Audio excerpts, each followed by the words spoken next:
Imagine, if you will, a young girl out on the streets, desperate for a place to stay, addicted just to cope with all life has thrown at her.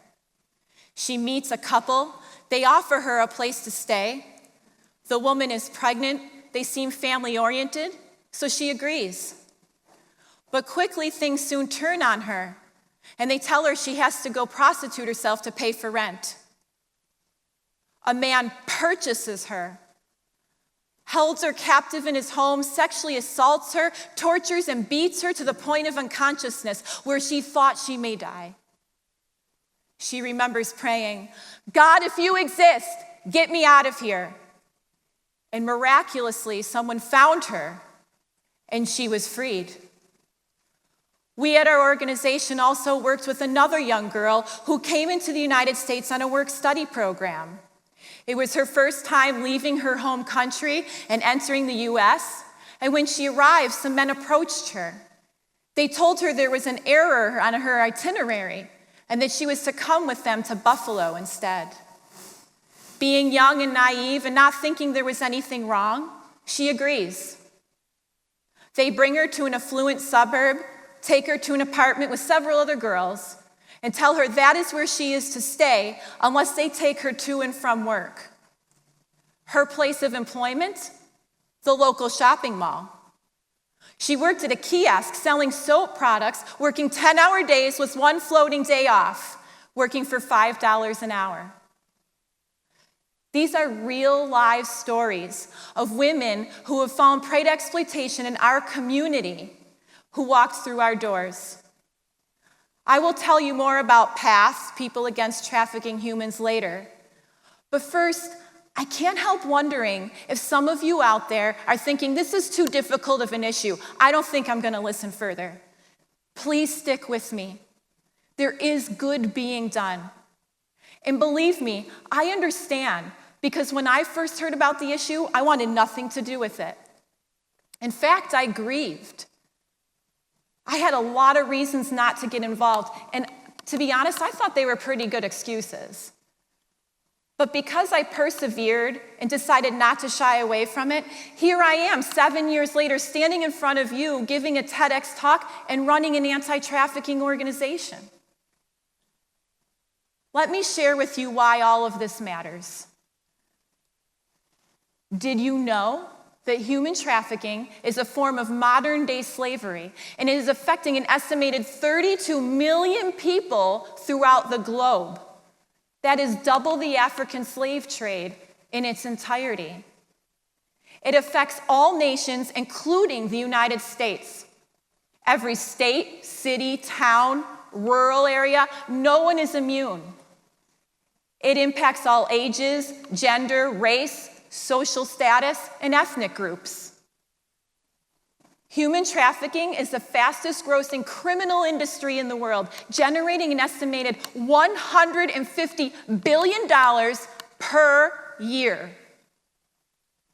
It is second only to drug and arms trafficking, and some experts believe it will surpass that, because drug and arms you have to replace, people you can reuse. In the year 2000, legislation was put in place to better combat this issue. Human trafficking is defined as the recruiting, harboring, or transporting a person solely for the purpose of exploiting them, and almost always for financial gain. Now, that does not mean that someone has to be crossed over international lines or even state lines. It doesn't mean that they have to be held captive, although it could.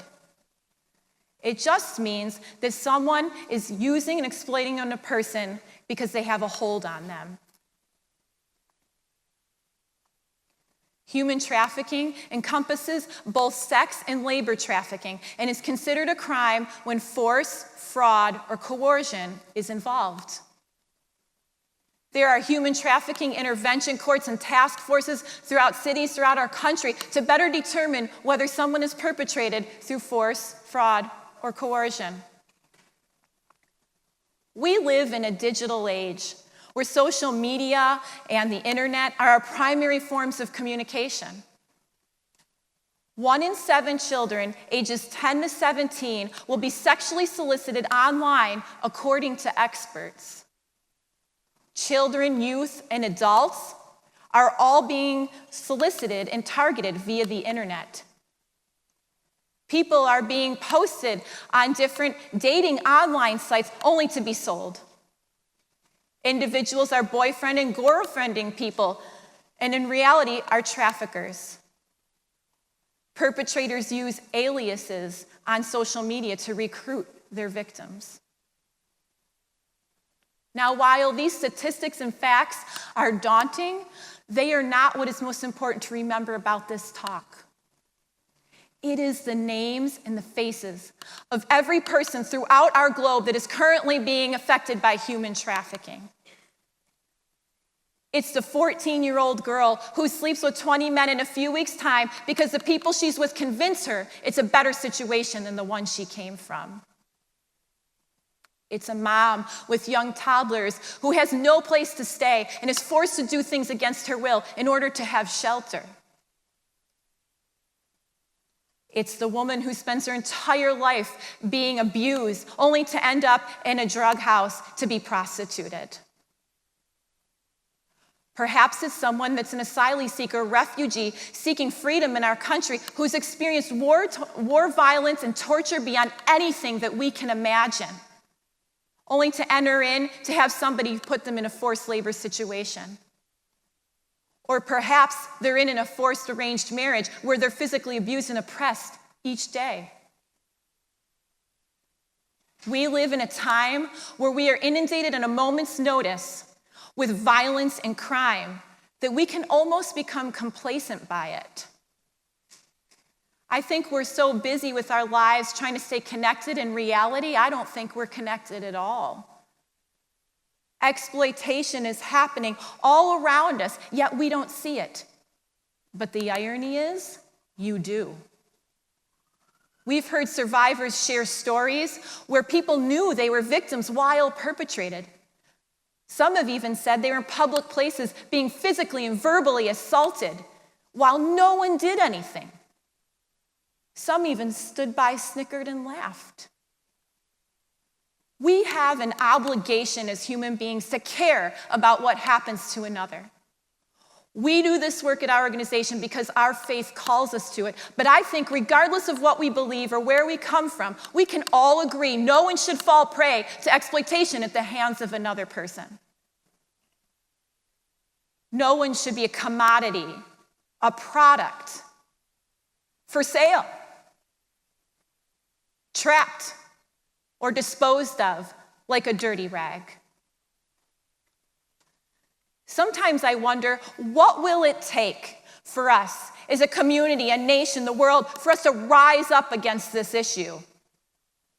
Slavery has been an issue throughout history, and historically, it's only stopped because somebody spoke up.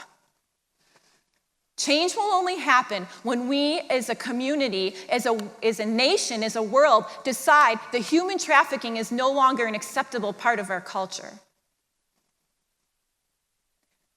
But be encouraged. All hope is not lost. There is good being done. You can be a light in the darkness, and that is exactly what our organization seeks to do each day. The common theme we hear is that women and youth feel as though they have no value. Some have even said they've never been told they were loved.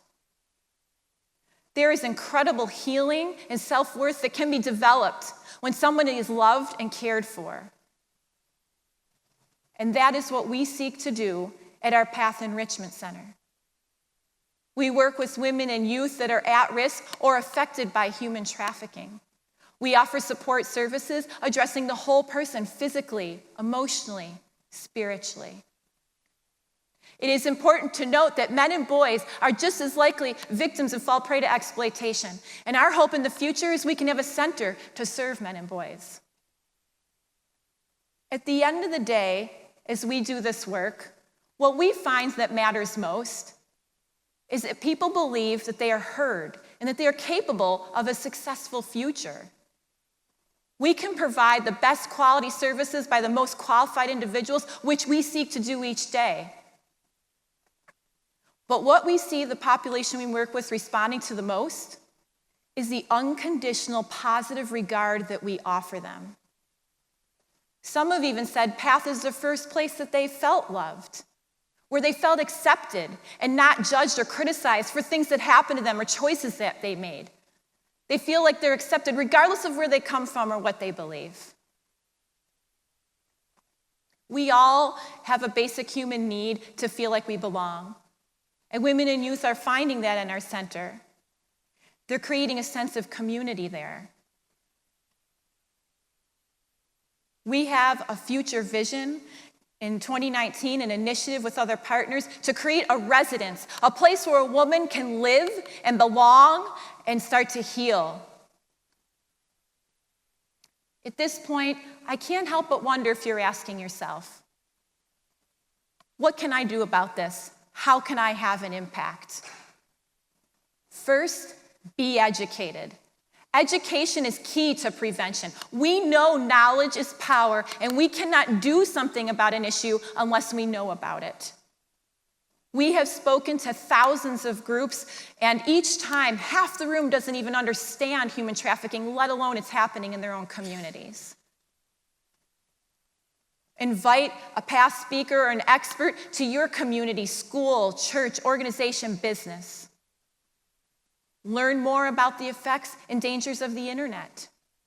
Invest in the lives of young people and let them know that people care so they don't seek affection from a perpetrator. It is important to pay attention to red flags. Do you notice that somebody is at the place of employment living where they're working? Is somebody not able to engage socially without asking permission? Or perhaps they don't speak on their own behalf because someone intercepts the conversation. Have they had their identification confiscated so they no longer have proof of who they are? Do they have a phone that someone gave them that tracks their every move?